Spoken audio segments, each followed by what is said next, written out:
The recess appointment clause of the Constitution grants the president power to appoint cabinet officials without the consent of Congress under extraordinary circumstances. President-elect Trump has indicated interest in triggering the clause to bypass the ordinary Senate confirmation process.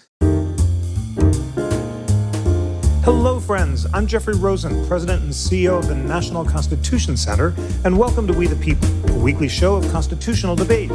The National Constitution Center is a nonpartisan nonprofit chartered by Congress to increase awareness and understanding of the Constitution among the American people.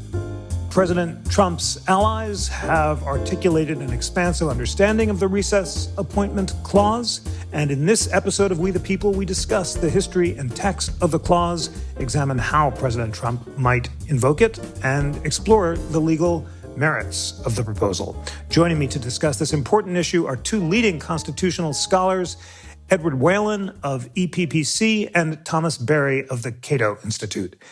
Edward Whelan is a distinguished senior fellow at the Ethics and Public Policy Center, and he holds the Antonin Scalia Chair in Constitutional Studies. He directs EPPC's program on the Constitution, the courts, and the culture, and he writes about constitutional law and the judicial confirmation process, including the superb newsletter Confirmation Tales. And his most recent book is The Essential Scalia on the Constitution, the Courts, and the Rule of Law. Ed, it is wonderful to welcome you to We the People. Thank you, Jeff. And Thomas Berry is director of the Cato Institute's Robert A. Levy Center for Constitutional Studies and editor-in-chief of the Cato Supreme Court Review. Before joining Cato, he was an attorney at the Pacific Legal Foundation, and he clerked for Judge E. Grady Jolly of the U.S. Court of Appeals for the Fifth Circuit.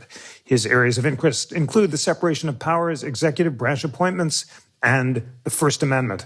Tom, it's wonderful to welcome you to We the People. Thank you so much for having me. Let's begin with President Trump's proposal. Tom Berry, President Trump is proposing to trigger a congressional adjournment and then to make a recess appointment. What exactly is he proposing? Sure. Well, as often is the case, it's not always easy to nail down exactly what he's proposing because it usually comes in the form of a tweet or X post with a lot of all capital words, but not a lot of details. But as best we can tell, he's proposing that pretty much as soon as he's inaugurated, the Senate intentionally adjourn itself for the minimum length required to trigger a recess appointment, which under current Supreme Court precedent is 10 days. And then it seems that he would use that adjournment, use that triggering of the recess appointments clause to appoint essentially his whole cabinet and maybe even nominees beyond his cabinet. He says that it takes too long to appoint the people he wants, sometimes up to 2 years, and he needs these positions filled immediately, in all caps is what he tweeted. And then perhaps even more dramatically, 4 years ago, he threatened, and there's some rumors that he is once again threatening to invoke a never-before-used clause in the Constitution in Article 2 that could be interpreted to allow the president to force the Senate to adjourn against its will, a clause that says that the president can force an adjournment or can pick the time of adjournment if there's a disagreement between the House and Senate as to the time of adjournment.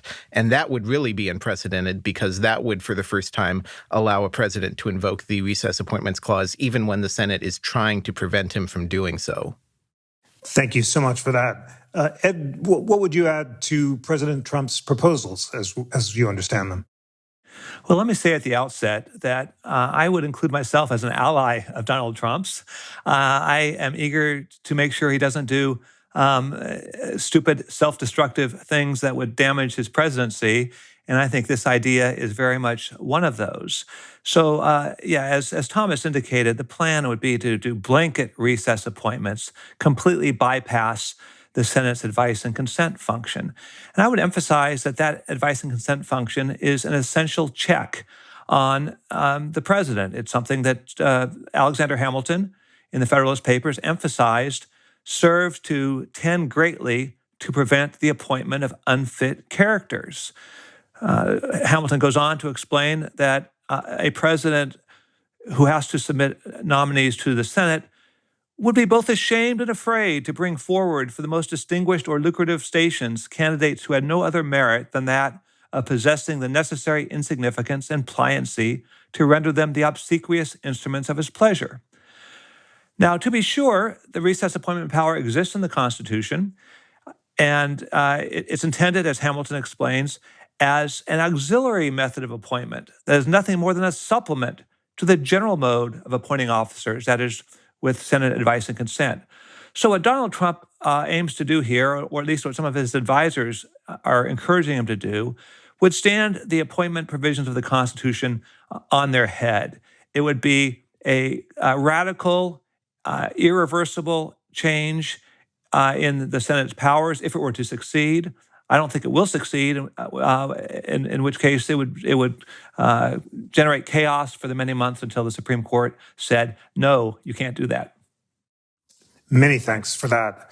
Well, you both identified at least two big questions. The first is, may the president fill vacancies that arise before Congress goes into recess? And the second is, if the Senate is uncooperative, can the president force a recess? Let's begin with that first question. Can the president fill vacancies that arise before Congress goes into recess? In the Noel Canning case in 2014, a majority opinion by Justice Breyer held yes, he may. Tom, tell us about the Noel Canning case and whether it would justify President Trump's proposals or not. So the constitutional text, where we should always start, says the president shall have power to fill up all vacancies that may happen during the recess of the Senate. That's the key text. And specifically, the key dispute is, what does that language "that may happen during" mean? Does that mean only a vacancy that arises while the Senate is out of town, where unexpectedly you have a new need to fill a position and the Senate's not available for advice and consent? Or does happen include a broader notion of happen to exist after they've gone out of town? So a vacancy occurs, the Senate doesn't confirm anyone to fill it, then a pre-scheduled adjournment happens or a recess happens, and then the president takes advantage of that adjournment to employ a recess appointment. There was a lot of historical debate about this. Essentially, president's legal scholars disagreed on it, and even the executive branch started to disagree about which approach to take.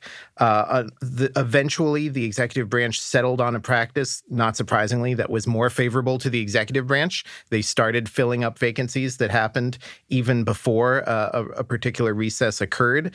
This started in about the 1820s, I believe, on the notion that, well, if a vacancy happened 3 days before the Senate was scheduled to leave, it's not really feasible for them to have the time to confirm someone. So it really makes more practical sense to still allow recess appointments 3 days later, presuming that they never had the time to confirm someone. And then in Noel Canning, the Supreme Court agreed with that more expansive interpretation. They took the more functionalist, practical approach and relied a lot on history and essentially said, look, it could be read either way, but this has been the settled practice since the 1820s. And given that, in their view, the text was not definitive, they ended up going with the practice that had prevailed over the long term. Ed, Justice Scalia wrote an important concurrence in Noel Canning, disagreeing with Justice Breyer's pragmatic approach. Tell us Justice Scalia's views and whether or not President Trump's scheme are consistent with them or not. Well, before I do, let me emphasize that the constitutional problems with President Trump's scheme exist even under the Breyer approach. So I don't want anyone to think that my arguments rest on the courts having to adopt Justice Scalia's position. I think that if a case ends up getting to the Supreme Court, it might well do so. But there are all sorts of problems to take both fingers on both hands to count them, big problems with this scheme. So I just wanted that to be crystal clear. Look, in his separate opinion in Noel Canning, Justice Scalia, joined by three justices who are still on the court, the Chief Justice, Justice Thomas, and Justice Alito, said two things about the Recess Appointments Clause. Said first, the Recess Appointments Clause does not empower the president at all during intra-session recesses. Now, that is what the contemplated recess would be if the Senate were to go into session on January 3rd and then recess or be forced into recess sometime later. You would be dealing with an intra-session recess. And then second, he said that the recess appointment power does not apply to vacancies that did not themselves arise during the intersession recess. So that would pose a separate problem for most, if not all, of the appointments that President Trump would make under this recess appointment scheme. The threshold problem is that there will be no recess. There will be no legitimate recess, and I think we're dealing with really a constitutionally outrageous effort on the part of a president to use the House to eviscerate the advice and consent powers of the Senate. Now, as Thomas indicated, there's an alternative in theory under which the Senate would make itself eunuchs by recessing instead of exercising its advice and consent power. I think that is a very unlikely scenario. Tom, Ed said that President Trump's proposals would be unconstitutional under either the Breyer or Scalia approaches. Is that right? If this were being argued before the court, do you think it would be consistent with the Noel Canning majority or not? And do you think that the Supreme Court would uphold it or not? I think the key unknown question is this scheme to force a recess, exactly as Ed said. I think if the Senate said, we're allies of President Trump, we completely agree with him that we need to fill all these right away, we're going to voluntarily adjourn for 10 days, I think recess appointments under that 10-day gap, unfortunately, would be authorized under the Noel Canning opinion. Noel Canning didn't say, it didn't put any limits on what caused the adjournment, who caused it. Is it just a ploy to give the president a favor? It just said 10 days is long enough for it to be an adjournment. But the key point, and I completely agree with Ed, is that most likely the way this scheme would work is forcing the Senate against its will to adjourn. And this is from another part of Article 2. There's text that says, in case of disagreement between the two houses with respect to the time of adjournment, the president may adjourn them to such time as he shall think proper. So as far as I know, and other people have looked into this, this has never been invoked before. So we're really in uncharted territory if the president attempted to invoke it. But that's the question is, first, how does that work? What is a disagreement? And then second, would an adjournment of more than 10 days forced by the president be an adjournment that triggers a recess appointment? And I think that definitely is a step beyond Noel Canning. Noel Canning assumed the Senate controls when it's adjourned and when it's not, and that the Senate can prevent recess appointments. So that would absolutely be an unusual and unprecedented step, though I should note that there was dicta in Noel Canning that did mention this clause and said perhaps there's some push and pull between the president and the Senate, but it didn't go into any detail about how it would operate in practice. Well, Ed, first, maybe one beat on why you suggest that President Trump's proposals would be problematic even under Justice Breyer's approach, and then take up this important second question that Tom has just flagged. Can the president force a disagreement? You've argued that Article 2, Section 3 said the recess authority kicks in cases of disagreement, and that only arises when the Senate wants to adjourn and the House won't let it. So if you could take up those two questions, that'd be great. Sure. I think I see the two questions as one. I very much agree with what Thomas just said.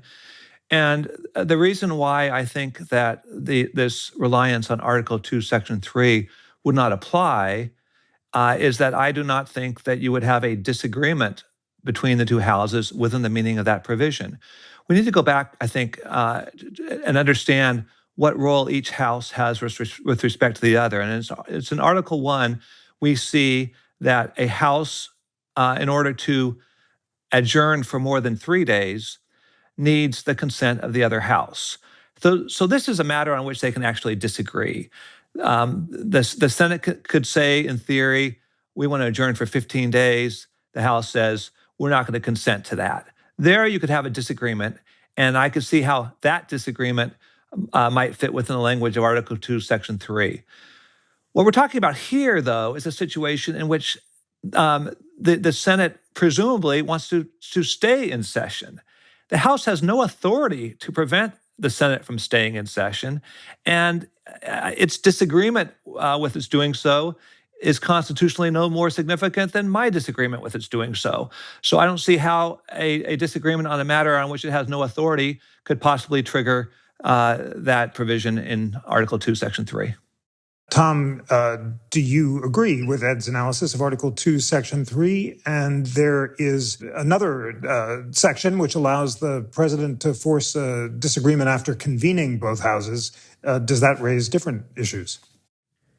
Yes, I think I do agree with Ed. I think it's really sort of uncertain, but it doesn't make a lot of sense to just say anytime one house wants to adjourn and the other doesn't, that's a disagreement. We have a part of the Constitution that essentially says one house cannot adjourn for longer than 3 days without the permission of the other house. So it doesn't make a lot of sense to me to say, oh, well, if one house wants to adjourn, or if one house has a specific plan for how long to adjourn and the other disagrees, this is now a disagreement the president needs to settle, because essentially that just means you have the default, which is that they stick around for the whole session, which was the norm when the country started. They would stick around not for a very long session, but they'd stick around for several months, basically all the time, and then they'd have a gap along recess between two sessions.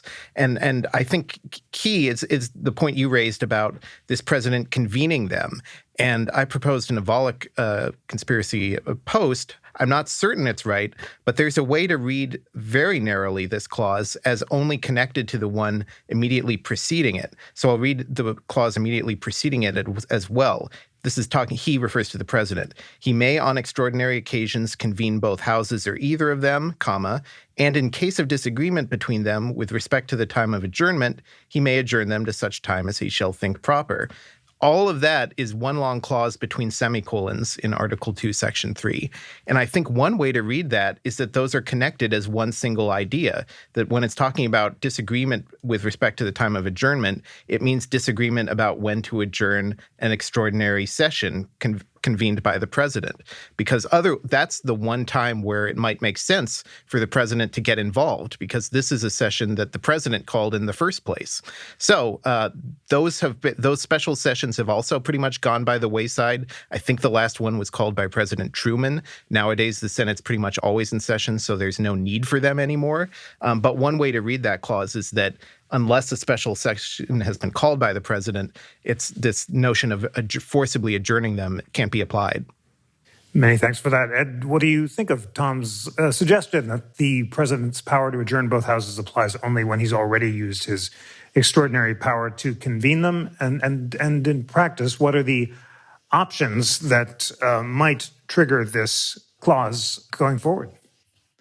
Well, as a punctuation nerd, I was tempted to like this argument that relies heavily on semicolons, but I see at least two problems with it. One is Hamilton himself, when he discusses this provision, separates these two parts by semicolons. He treats them as independent of each other. Also, there are plenty of other provisions in the Constitution, in Article 1 and Article 2, that link clauses within semicolons, even though those clauses have no connection with each other. In other words, one doesn't limit the other. So I would discourage relying on this. I think the article I outlined is much stronger. It's also possible, I suppose, that if this argument were pursued, that President Trump could say, I hereby declare that both houses are convened on an emergency basis, even if they were already operating. So I think this is not the way to go. Tom, how might this actually play out? Might the Senate willingly adjourn, and could that trigger the clause? What are the various scenarios? I think it's unlikely that they will do so willingly, as Ed said. Even if the majority of Senate Republicans are inclined to go along with whatever President Trump wants them to do, there still are those more moderate senators and those more institutionalist senators. We've seen comments, I know, from Lisa Murkowski, from Mitch McConnell, I think from Susan Collins. I think it would be very hard. I don't think you'll get to 50 or 51 senators in favor of intentionally granting a blank check for a 10-day adjournment and for unlimited recess appointments. So I think if push came to shove and President Trump really wanted to do this, it would have to be through this attempted forcible adjournment. And then I think you'd have litigation, just like you had in Noel Canning. You know, it varies how easy or how hard it is for private litigants to have standing. But if anyone, for example, were appointed by this method and then adjudicated a dispute, an agency dispute, or brought charges against someone, initiated an agency action, that person would immediately have standing to sue and challenge their authority, challenge their appointment. That's what happened in the NLRB case. That's why it's not a coincidence that NLRB was the relevant party that ended up getting sued and challenged, because they bring so many enforcement actions. There's a lot of people who have standing to challenge it. So that would end up being a long process, but ultimately that's how it would get to the courts and we'd get an answer one way or another. Do you agree that that's the most likely way that this would get to the court, if there were an involuntary attempt to force an adjournment? And then walk us through what the Supreme Court might do. It might revisit Noel Canning or not. If it applied Noel Canning, would the precedents that Tom began by mentioning, the recess appointments dating back to the 1820s, be relevant? Is there any possibility that the court might uphold this scheme or not? Well, in terms of judicial challenges, I think there are countless possible ways that individuals aggrieved by recess appointees could bring challenges. Imagine Attorney General Matt Gaetz fires someone. That person would have a lawsuit right away and would challenge the authority of Matt Gaetz to fire him.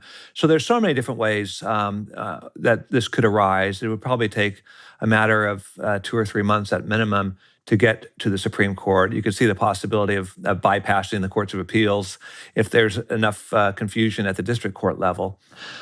It would not be necessary for the court to revisit Noel Canning. The court could instead rule that there simply was no case of disagreement within the meaning of Article 2, Section 3, that would give rise to the president's power to adjourn both houses. And on that basis, all of the recess appointments would be unconstitutional. I think it would be very easy to imagine a majority or unanimity around that proposition. If, however, the court wanted to revisit Noel Canning, have in mind that you have 3 justices who joined Justice Scalia's separate opinion in that case, and you have had 3 more justices join the court since then who are very much inclined towards Justice Scalia's originalist reading of the Constitution. Obviously, there might, in theory, be some stare decisis considerations to consider, but I think, if anything, what we would learn from such an episode is the wisdom of Justice Scalia's approach and the dangers of the ad hoc approach of Justice Breyer's majority opinion. So I think it's very likely that you would have a majority of at least 6 justices to rule that the president has no power to make recess appointments during intra-session recesses.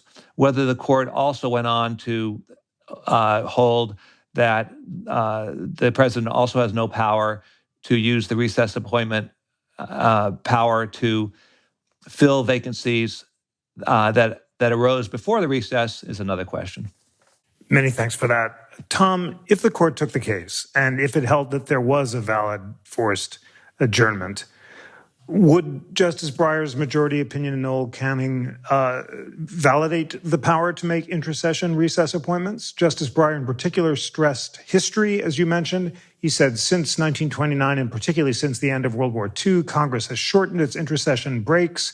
Presidents have made thousands of intra-session recess appointments, including President Roosevelt commissioning Dwight Eisenhower as permanent Major General, President Truman appointing Dean Acheson, Undersecretary of State, and George H.W. Bush reappointing Alan Greenspan as Chairman of the Federal Reserve. Justice Breyer said Justice Scalia does not dispute any of these facts. And I guess my question is, if a majority wanted to affirm Justice Breyer's reading of history, might it conceivably uphold President Trump's scheme? Well, so I won't fight your hypo. As I understand your hypothetical, we take it as a given that President Trump wins on the first question, the really big question, which is even if an adjournment is forced by the president, that's still a legit. He has the power to do that, in fact, and 2, that's a valid 10 days adjournment. We're not going to make any distinction between forced adjournments versus voluntary Senate adjournments. Taking all that as a given in your hypothetical, and I think that's really the crux of the case, then I think think, yes, the rest of it would be settled by the Noel Canning precedent, unless that's overruled by a majority of the court and overcomes the force of stare decisis. The majority opinion was explicit on both of these questions. It said it applies just as much to an intra-session recess, any 10-day gap, no matter where it comes in the calendar year, no matter what the Senate calls it. Any 10-day adjournment is enough to trigger the recess appointments clause, and any vacancies that exist during that gap can be filled, not just ones that opened up during that gap. So you can go all the way back. It doesn't matter whether they resigned today or the day second before President Trump was inaugurated, or 2 years ago, whether they haven't been filled for many, many months. All of them would be available to the president to fill at an instant during that, as soon as you hit day 11 of that adjournment. In the past, we kind of had an era between Carter and Obama when intra-session recess appointments became much more common. But even during that era, you never had kind of blanket across the whole government recess appointments all at once. It was much more of a push and pull type of thing where you would do it when the president was really frustrated because a nomination had been languishing, say. So Obama's appointments were only on an average after 7 months of someone having been nominated but not yet confirmed. So that norm would be different, but the law would pretty much be settled by Noel Canning. So it's on that central question, Justice Breyer's opinion suggested that rejecting intra-session recess appointments would be very disruptive, that thousands of such appointments had been made, and for pragmatic reasons they should be validated. If the court did overturn that part of Noel Canning, how disruptive would it be? Oh, I don't think it would be disruptive at all. I think Justice Breyer said that there was a practice of having these in the past, but obviously going forward, if you have a new rule, it's clear as can be, there's no reason that there would be any disruption. There would, to be sure, be tremendous disruption in vacating the recess appointments, the blanket recess appointments of cabinet officials and whoever else that Trump would make under this scheme. That's one of the huge risks of this scheme, and I don't think the court would allow that to play a significant factor in its assessment. Let me illustrate, I think, one example of a intra-session recess appointment in the past, and let's see if we can see how that differs from what we're talking about here. This is actually of a cabinet official. Apparently, there have been 3 recess appointments of cabinet officials since 1900. Whether and how many there were before then, I don't know. But in 1996, Ron Brown, who was transportation secretary, died in a plane crash. Some days later, after consulting with both parties in the Senate, Bill Clinton recess appointed Mickey Cantor to replace Ron Brown. Mickey Cantor had already been confirmed by the Senate with no controversy by voice vote to a cabinet-level position as U.S. Trade Representative, I believe. So here you have a situation where there's a recess. The president makes sure that this appointment is fine with everyone. It's a single person. It's in the last year of his administration. This is so dramatically different from forcing blanket recess appointees of cabinet officials on the Senate at the outset of the administration. No one would say that the example I provided of Mickey Cantor threatens or upends the constitutional scheme, but what this plan would do certainly does. Tom, do you agree that a new rule from the court wouldn't change practice all that much or not? And Ed, in his Q&A on this question, notes that no president has ever before tried to force a recess at the outside of his presidency. No president has made blanket recess appointments of cabinet officials at the outset of his presidency. And no president seems to have ever made a single recess appointment of a cabinet official at the outset of his presidency. Does that all seem right, that this is relatively unprecedented and therefore striking it down wouldn't disrupt future practice? Yeah, I completely agree with that. I think it's important to emphasize that since Noel Canning was decided, so it seemed at first that Breyer's opinion was a big win for the president, but actually ultimately pragmatically, it was not, because it endorsed pro forma sessions as a way for the Senate to prevent recess appointments. A pro forma session is where one person in an otherwise empty chamber bangs the gavel, says we're now in session. immediately bangs the gavel again and says, we're now adjourned for 3 more days. You conduct no business whatsoever. But the court said, doesn't matter. The Senate determines when it's in session, and no one else can second guess them. They don't have to conduct any business other than bang the gavel twice. So given that, what's happened practically is that there have been, I think, not a single recess appointment in the last 10 years since Noel Canning was decided. And that hasn't thrown a wrench in government functioning, because we have, what President Trump did not mention is we have a statute called the Vacancies Act. And that has essentially performed the function that the framers thought we needed recess appointments for. That's a statute that allows time-limited temporary acting officers in all of the major positions, but specifically limits who can be appointed to fill them, so that they are just caretakers, and so that they've either been Senate confirmed to another position or they're essentially longtime civil service members. So that's the way presidents of both parties have filled their cabinet at the beginning of an administration, and that's the way they would continue to, unless we suddenly had this new norm of allowing recess appointments at the beginning of a term. Ed, further thoughts on your helpful Q&A about the fact that no president has tried this before. You note that President Jefferson recess appointed Albert Gallatin as Treasury Secretary 2.5 months into his presidency. And then what's the relevance of the Vacancies Act, and how might that be relevant moving forward?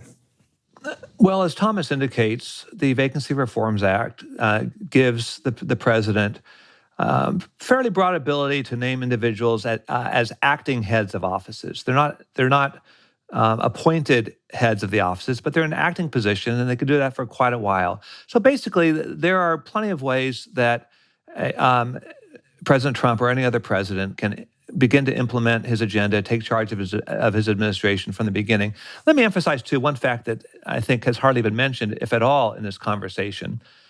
There will be 53 Republicans in the Senate. This isn't a situation where a president is facing a hostile Senate. Competent nominees will be promptly confirmed. Hearings can start even before the president is able to make nominations. You can have hearings, as you did in 2017, in early January. Those nominees can be confirmed as soon as the president takes power and submits the nominations on January 20th. That happened with several cabinet officials back in 2017. This is a fake crisis.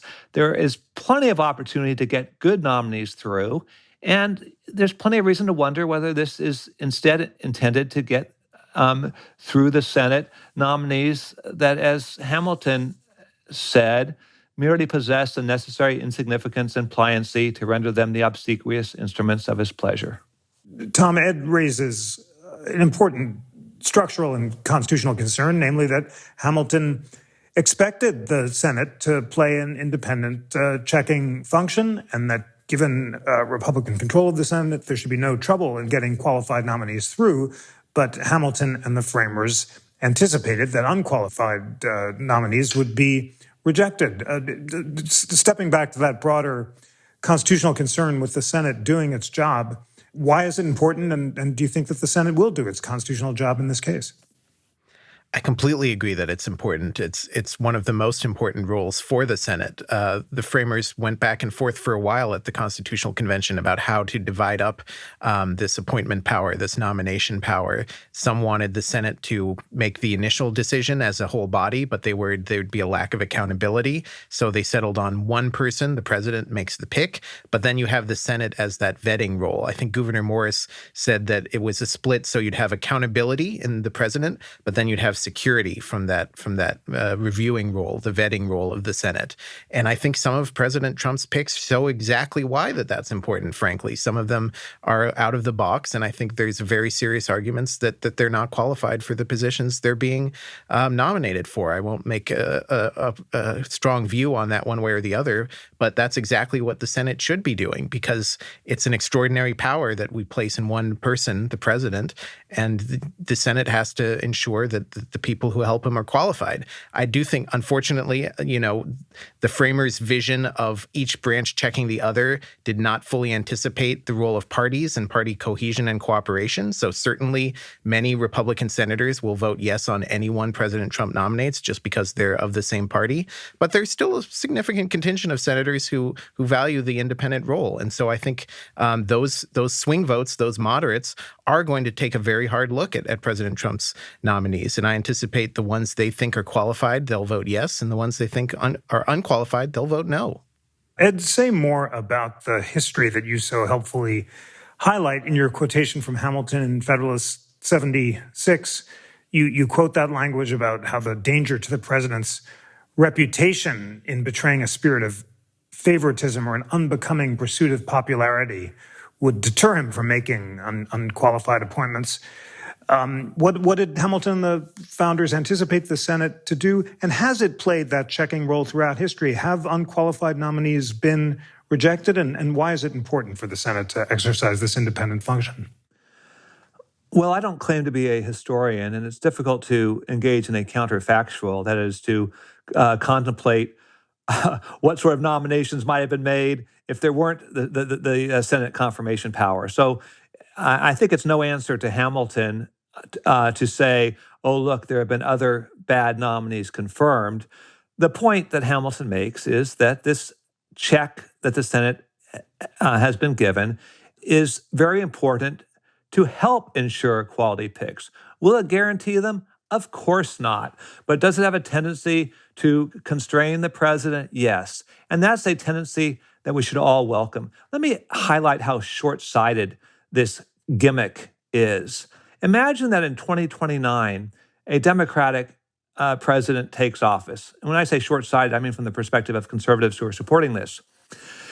Imagine further that you have a Senate with 56 Republicans, but you have a Democrat control of the House. How easy it would be for the Democratic president, if this scheme were upheld, as I don't think it will be, but to completely bypass the Republican majority in the Senate and appoint folks who couldn't be confirmed. So here we have a situation in which you have a majority of Republicans in the Senate. It's easy to get very good people confirmed. And why we would dream of creating this precedent that would only come back to smash us in the face if it were upheld, I can't begin to fathom.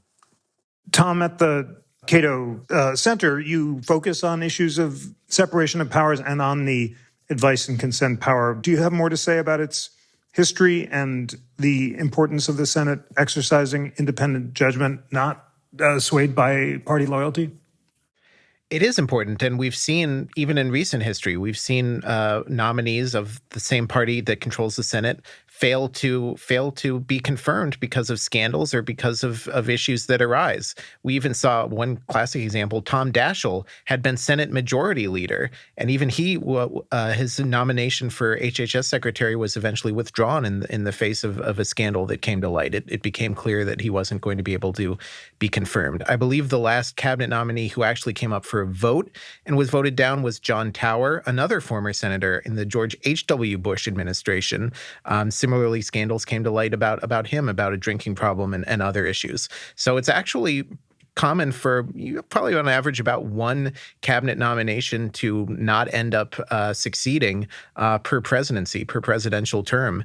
And that shows that the Senate, I think, is doing its job. It's not voting down people just because they would have picked someone a little closer to what the Senate wants ideologically. But if someone has a major scandal or a major issue of being unqualified, then they will absolutely play that checking role, even when the Senate and president are of the same party.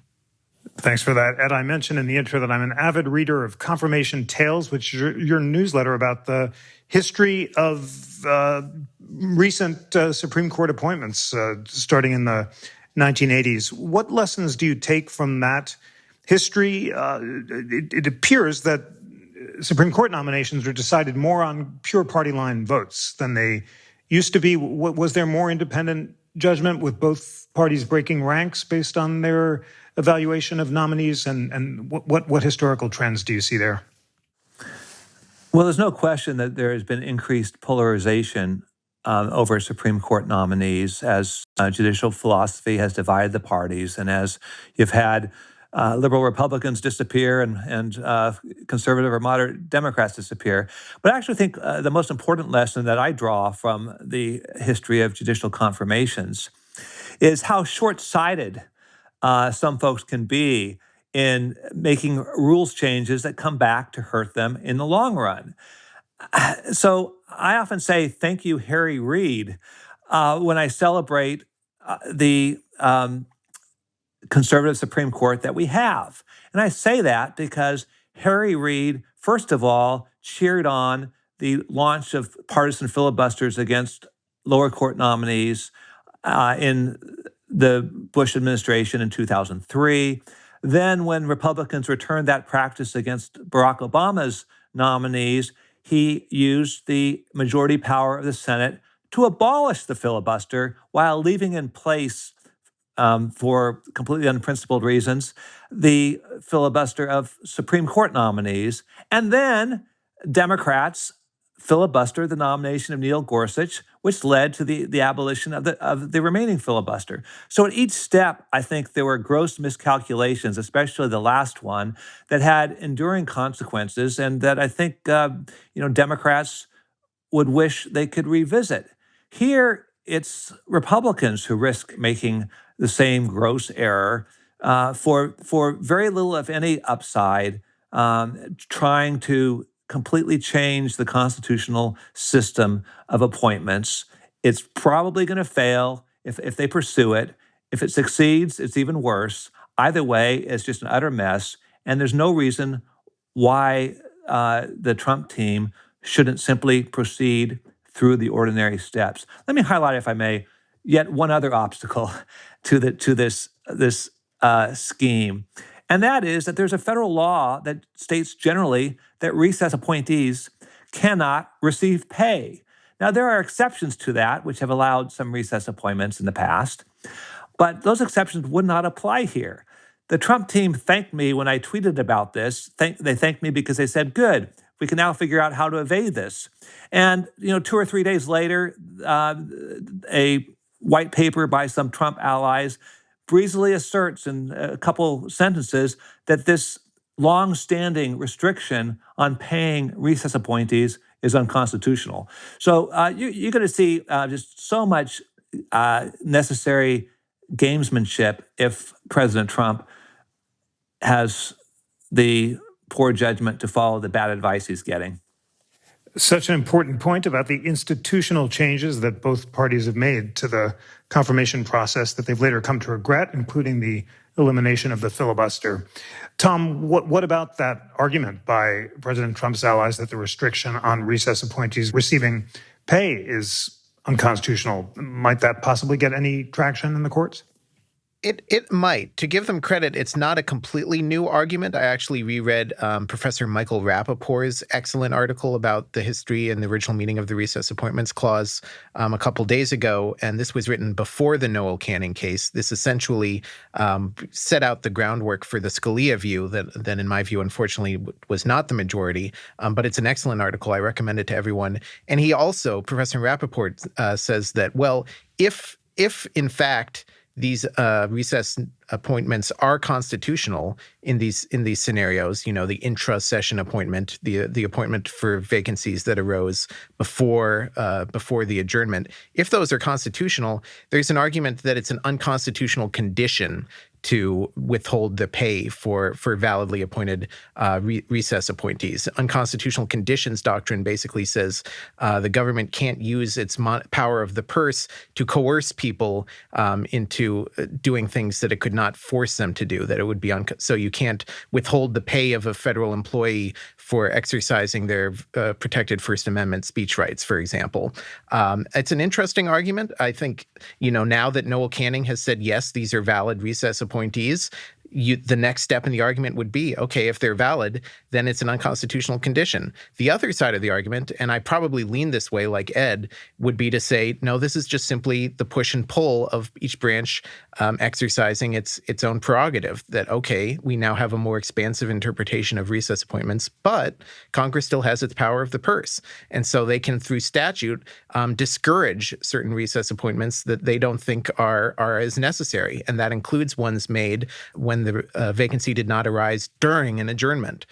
So my hope is that the courts would say this is just the push and pull, and this is just Congress reasserting some of its original prerogative and some of the original understood meaning of the recess appointments clause. Many thanks for that. As we wrap up this fascinating discussion, I want to return to the million-dollar question that we began with. Can the president adjourn Congress to make a recess appointment? President Trump's lawyers, in their brief defending this proposal, say the framers deliberately bestowed on the president the authority to adjourn Congress when two houses of that body disagreed. And there's broad consensus that all 9 justices in Noel Canning agreed the president could use the adjournment clause to force an adjournment long enough under the Noel Canning majority opinions holding to make recess appointments as long as there's disagreement between the Senate and the House.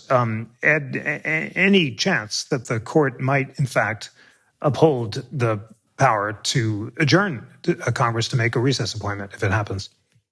Oh, sure, there's a chance. I think it's a very small chance, but I'm not going to rule it out. I think it would be a severe mistake, and I think there are plenty of grounds that would prevent the court from getting there. Let me mention that the same provision that Trump's advisors are relying on says that the president may adjourn the houses, quote, to such time as he shall think proper. Now, I wonder, do they take the position that this provision would allow President Trump on January 20th, if the House pursues his scheme, to adjourn both houses until, say, December 31st? Only to be convened perhaps on an emergency basis when needed? Do they think that the houses don't have inherent authority to reconvene at any time they want to? I think the answers to this are clear, that it would be absurd to think that this tiny provision enables the president to suspend representative government in our Congress. And I think that also bolsters the basic argument that I have made, that there is no reason to read the House's disagreement with the Senate's deciding to stay in session as a disagreement that triggers the authority in Article 2, Section 3. In other words, the House simply has no say on that matter, so its disagreement is constitutionally irrelevant. Well, it's time for closing thoughts in this great discussion. I'm so grateful to both of you for having illuminated the various constitutional arguments with such clarity and precision. So I'll just ask you to sum up your views. Tom, if the president tries to force an adjournment of Congress and to make recess appointment his cabinet officials, would that violate the Constitution or not? I believe that it would. And I'll make a point here that I think there's a lesson that the Supreme Court, sometimes it's better to say less rather than more, especially when an issue is not presented before it. So the language that President Trump's lawyers are clinging to from the Noel Canning majority opinion is just one sentence where it said, quote, the Constitution also gives the president, if he has enough allies in Congress, a way to force a recess. And then it cites that language. That's from the majority. And then Scalia's concurrence is a little bit more equivocal. He says, if the House and Senate disagree, the president may be able to adjourn both to such time as he shall think proper. So that issue wasn't before the court. They really didn't need to say anything about it. And I think they probably shouldn't have said anything about it. But the fact that they did now might have given Trump the idea. And that's the claim. That's the cause of them saying all 9 justices agree. I don't think there's enough there to determine one way or another what any of the justices really thought or what the court would think. So I would hope and think that the court would say practically practically speaking. The Senate controls the spirit of Noel Canning. The point of it is that the Senate decides when it's in recess, and the practical purpose of the recess appointments clause is about when the Senate is unavailable, not about when the president forces them to be unavailable. And finally, I just completely agree with what Ed said. Anytime you're proposing a new power for the president, you have to think about, how would I feel if the person I least want to be president has this power? Because eventually they will. Ed, the last word in this great discussion is to you. If President Trump forces an adjournment of Congress and tries to recess appoint his cabinet, would that violate the Constitution or not? It certainly would, for the reasons I've stated. I think it would be flatly unconstitutional. It would also be contrary to the basic scheme that the Constitution contemplates. So even if it's anti-constitutional as well as unconstitutional, our friend Yuval Levin describes it as a constitutional abomination, especially for the president to try to use the House to subvert the advice and consent powers of the Senate. I agree with Thomas's excellent summary.